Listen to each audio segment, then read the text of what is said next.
Caleb Thorne did not ask for a wife. The world had already taken one from him, leaving behind nothing but the silence that now owned his house and the small, mute ghost of his daughter. The silence was a physical thing, thick as dust on the rafters and cold as the iron stove that had not felt a proper fire in a year.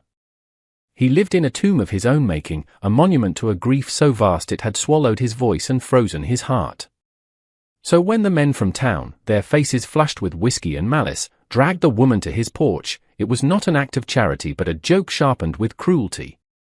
Garrett, the ringleader, shoved her forward.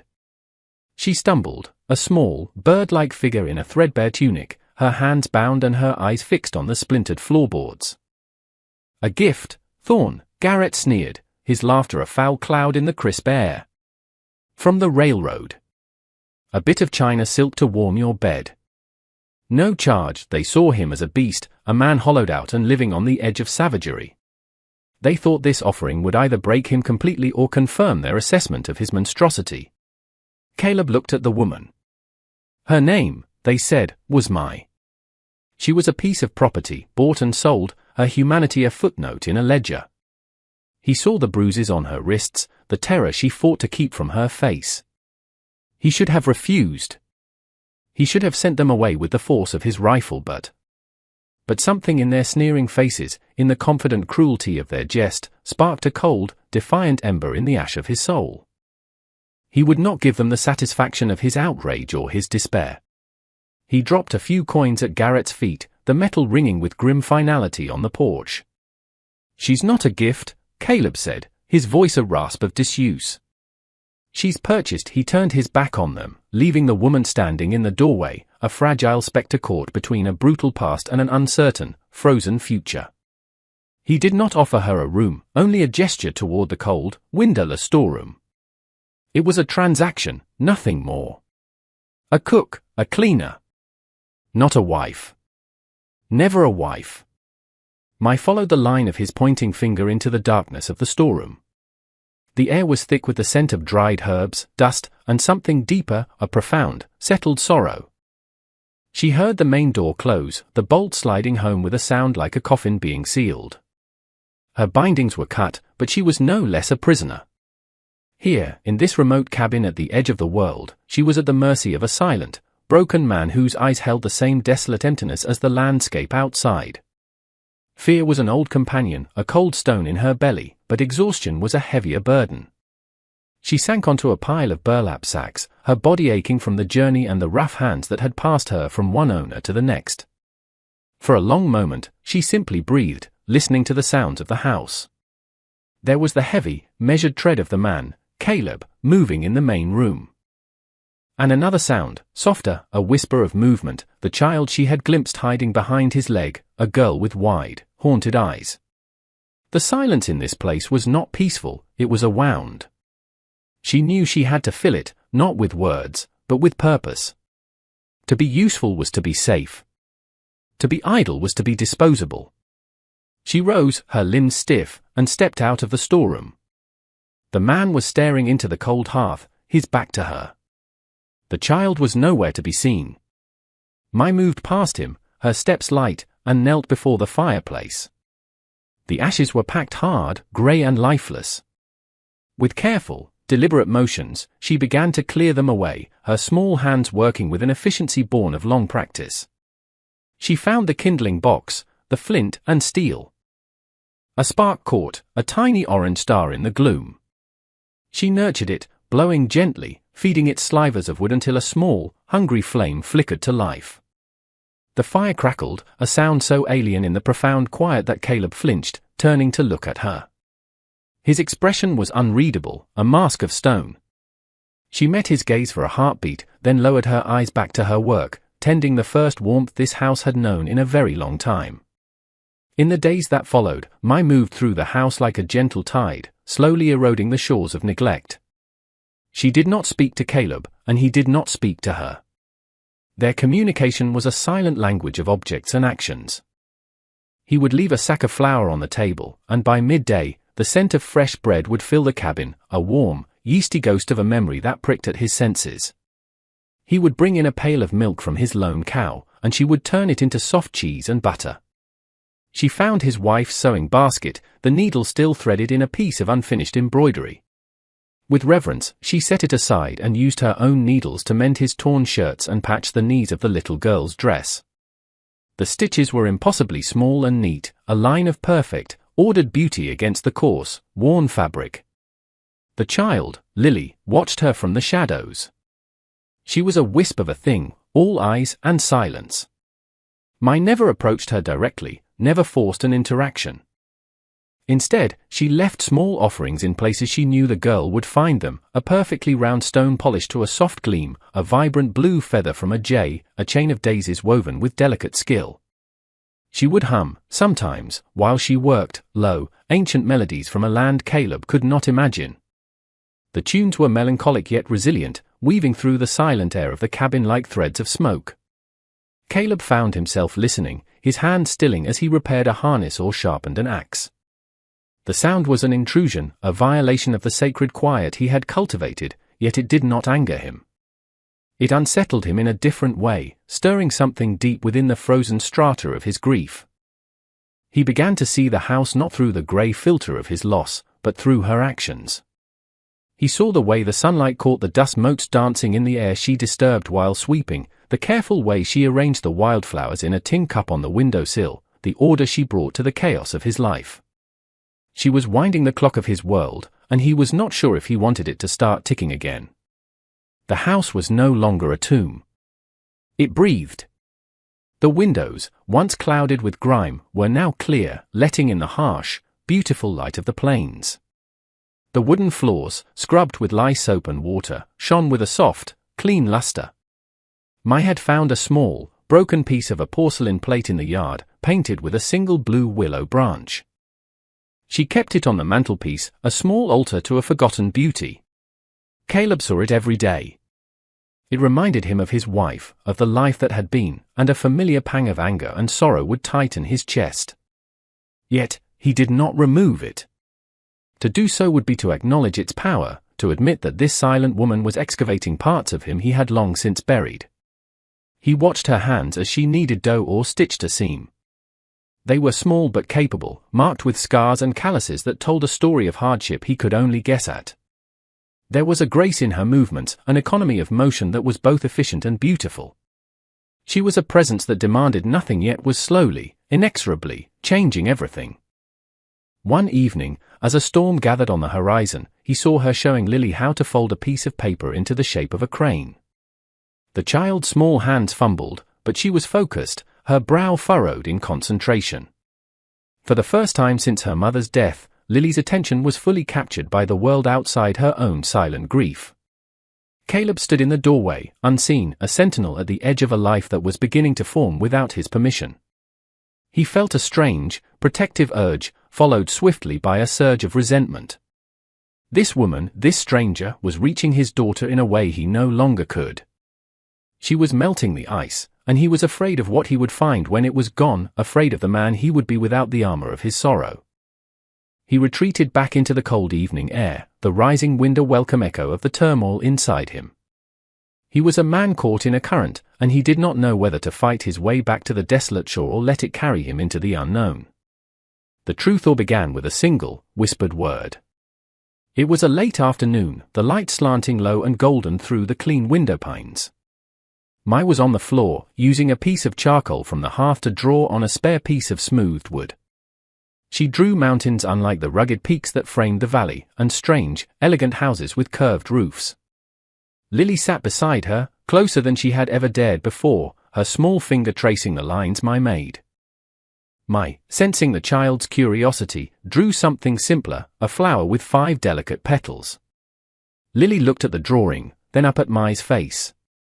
She reached out a hesitant hand and touched Mai's cheek. The touch was featherlight, a question. That evening, when Mai returned to her cot in the storeroom, she found a small, wilting wildflower lying on her thin blanket. It was the most precious gift she had ever received. The next day, Lily followed Mai out to the small garden she had started, a patch of stubborn greens coaxed from the hard soil. As Mai worked, Lily sat on a rock, watching. Finally, she slid off the rock and stood before Mai. She pointed a small, trembling finger at Mai's chest, then moved the same finger to her own. Her lips, which had not formed a word in over a year, parted. A small, breathy sound emerged, a syllable full of a child's desperate hope. Stay. The word was a fragile bridge across the chasm of their silence. It hung in the air between them, more powerful than a shout. Mai's hand stilled in the dirt. She looked at the little girl, whose eyes were wide and brimming with unshed tears. She could not promise forever, for her life was not her own, but in that moment, she gave the only answer she could. She reached out and gently took Lily's hand, her touch a silent vow. Caleb was coming from the barn when he heard it. He froze, thinking he had imagined the sound. But then he saw them, the woman and his daughter, hand in hand, silhouetted against the setting sun. He saw the look on Lily's face, not the vacant, haunted expression he knew, but one of fragile, dawning life. The single word she had spoken cracked the foundation of his frozen world, letting in a painful, brilliant sliver of light. Winter came to the high plains not as a gentle blanket of snow, but as a ravenous wolf. A blizzard descended without warning, erasing the world in a swirling vortex of white. The wind shrieked, clawing at the cabin, rattling the door in its frame and driving fine powder through every tiny crack. The world shrank to the four walls of their small home, the fire in the hearth their only anchor against the storm's fury. And in the heart of that storm, Lily began to burn. A fever took hold of her, starting as a faint flush on her cheeks and quickly escalating into a raging fire that left her shivering and delirious. Caleb's stoicism shattered. He saw not the blizzard outside, but the ghost of another storm, the one that had taken his wife. He remembered the same fever, the same feeling of helpless terror as he watched the life he loved slip through his fingers like sand. The past rose up to choke him, and he was paralyzed, a man of immense physical strength rendered useless by the power of his own memory. He paced the small cabin, his movements frantic and purposeless, his face a mask of raw fear. He was losing her, just as he had lost her mother. The world was cruel and capricious, and all he could do was watch it take everything from him again. He was a stone, frozen in the grip of a grief that had returned with the force of the blizzard, ready to claim what little he had left. The child's labored breaths were the only sound in the cabin, a counterpoint to the howling of the wind. Caleb felt the walls closing in, the air growing thin. He was drowning in his own powerlessness, a captain watching his ship sink for the second time. He looked at Mai, expecting to see her fear mirroring his own, but he saw something else entirely. In her eyes, there was not terror, but a calm, fierce resolve. While Caleb was lost in the storm of his past, Mai moved into the heart of the present one. She became a bastion of quiet, focused action. She felt Lily's forehead, her touch gentle but certain. Then she went to the stores of herbs she had gathered in the fall, her hands moving with practiced knowledge. She crushed willow bark for the fever, steeped chamomile for a calming tea, and mixed a pungent poultice of mustard and flour to place on the child's chest. She ignored Caleb's frantic pacing, her attention solely on the small, feverish girl. She bathed Lily's face and limbs with cool water, murmuring to her in the soft, lilting cadence of her own language. The words were meaningless to Caleb, but their tone was a soothing balm against the harsh scream of the wind. For 2 days and nights, she did not sleep. She was a constant, watchful presence at Lily's bedside, a small, unyielding warrior against the sickness that sought to claim the child. Caleb watched her, his own fear a useless, roaring fire inside him. He saw the deep, purple shadows forming under her eyes, the slight tremor of exhaustion in her hands. He saw a strength he could not comprehend, a resilience forged in a crucible he could only imagine. On the second night, as she was changing the compresses on Lily's forehead, Mai swayed, her body finally succumbing to fatigue. Before she could fall, Caleb was there. He caught her, his large hand surprisingly gentle on her small shoulders. For a moment, they stood there, the only two waking souls in a world of white fury, the sick child breathing raggedly beside them. He looked into her tired eyes and saw not a slave, not a stranger, but a partner in a desperate battle. Without a word, he guided her to a chair, then went to the hearth. He returned with a tin mug of hot, sweetened tea, pressing it into her hands. He then took the cloth from her, dipped it in the cool water, and took her place at Lily's side. He had no knowledge of herbs or healing, but he could watch. He could help. He draped a thick wool blanket over Mai's shoulders. It was a simple, practical gesture, but it was the first act of genuine care he had ever offered her. Beneath the howling of the storm, something inside the cabin had shifted. The fever, as if sensing a united front, finally broke just before dawn. When the storm receded, it left behind a world scoured clean, silent and blindingly white under a newly emerged sun. The peace outside was a stark contrast to the lingering tension within the cabin. Lily was weak but lucid, the fever gone, leaving her pale and quiet. The shared ordeal had forged a new, unspoken understanding between Caleb and Mai. They moved around each other with a new awareness, the space between them no longer a gulf of silence but a field of quiet communication. A week later, when the snow had melted enough for travel, Garrett and 2 of his cronies rode out to the homestead. Their arrival was a jarring intrusion, their loud voices and boisterous laughter tearing the fragile peace. "Came to see how your China doll is holding up in the cold, Thorn," Garrett called out, swinging down from his horse. They stomped onto the porch, their eyes taking in the clean, orderly cabin with surprise. They saw Lily, pale but alive, sitting by the fire. And they saw Mai, who was stirring a pot of soup on the stove. Their gazes on her were insolent, stripping her of the dignity she had so carefully maintained. "Looks like she's earning her keep," one of the men said with a greasy smile, his eyes lingering on her form. "Maybe you'd be willing to rent her out, Thorn." "A man gets lonely," Garrett laughed and took a step toward her, his hand outstretched as if to touch a piece of livestock. "Let's have a look at the merchandise we sold you." He was a man who understood the world only through ownership and power, and he saw Mai as a thing, his joke, his to torment. He saw the change in the cabin not as a testament to her strength, but as an affront to his cruel sport. The air grew thick with menace, the scent of whiskey and malice filling the warm space. Before Garrett's fingers could even brush against Mai's sleeve, Caleb moved. He did not shout. He did not raise his voice. He simply placed his body between them, a sudden, solid wall of intimidation. He was taller than Garrett, broader, and in that moment, he seemed to be made of the same hard, unyielding granite as the mountains. His face, which had been a mask of stoic grief for so long, was now alive with a cold, protective fury that made the other men take an involuntary step back. His hand didn't go to the rifle mounted over the door, but it rested on the hilt of the knife at his belt, a silent, deadly promise. "Her name," Caleb said, his voice a low, dangerous rumble that seemed to vibrate through the floorboards, "is Mrs. Thorn." The words fell into the silence with the weight of stones. He let the title hang in the air, an irrefutable claim. "You will address her as such, or you will not address her at all." Garrett's sneer faltered. He looked from Caleb's flint-hard eyes to Mai, who stood behind him, her expression unreadable. He had come expecting to mock a broken man and his foreign slave. Instead, he found a fortress.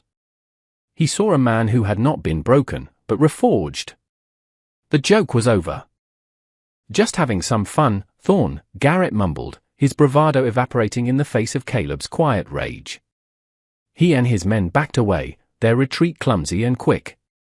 They mounted their horses and rode off, their laughter conspicuously absent. Caleb stood watching them go, his posture rigid, until they were small specks against the snow. Then he turned. He looked at Mai, truly looked at her, and for the first time, she did not lower her eyes. In his gaze, she saw not an owner, but a defender. That night, he moved her few belongings from the cold storeroom and placed them beside a new bed he had built, its frame sturdy and its wood smooth. He had moved her into the heart of the house. He had moved her into his life. Spring came, and with it, a gentle transformation of the land. The harsh whites and greys of winter gave way to the tender green of new grass and the vibrant colors of wildflowers. The change in the season mirrored the change within the cabin's walls. The silence was no longer heavy and oppressive, it was a comfortable, shared space, punctuated by Lily's growing vocabulary and the quiet sounds of a life being built together. Caleb taught Mai how to work the land, how to read the clouds for rain, how to sight a rifle. She, in turn, taught him things he never knew he needed to learn. She showed him which wild plants were medicine and which were food. She taught him the names of the constellations as they were known in her homeland, painting a new map over the familiar night sky. They worked side by side, a silent, efficient team. The language barrier that had once seemed insurmountable was bridged by gestures, by shared tasks, by an innate understanding that grew between them like the persistent vines on the cabin walls. One evening, as they sat on the porch watching the sun bleed color across the horizon, Lily asleep in Mai's lap, Caleb reached over and took her hand. His palm was rough and calloused, but his touch was gentle. He turned her hand over and placed a small, simple ring on her finger. It was not store-bought. He had hammered it himself from a silver coin, its surface imperfect but shining. It was not a grand declaration, but it was a promise. It was an acknowledgement. It was everything he could not say, forged into a circle of metal. Mai looked from the ring to his face. His eyes, once so cold and distant, were now clear, and in their depths, she saw a reflection of herself, not as a slave or a purchase, but as the other half of this small, improbable family. She closed her fingers over the ring, her acceptance a silent answer. The cruel joke of a few hateful men had, through some strange and powerful alchemy of the human heart, become a love worth fighting for, a peace hard won, and a home built not of wood and stone, but of resilience, grace, and the quiet, stubborn refusal to remain broken.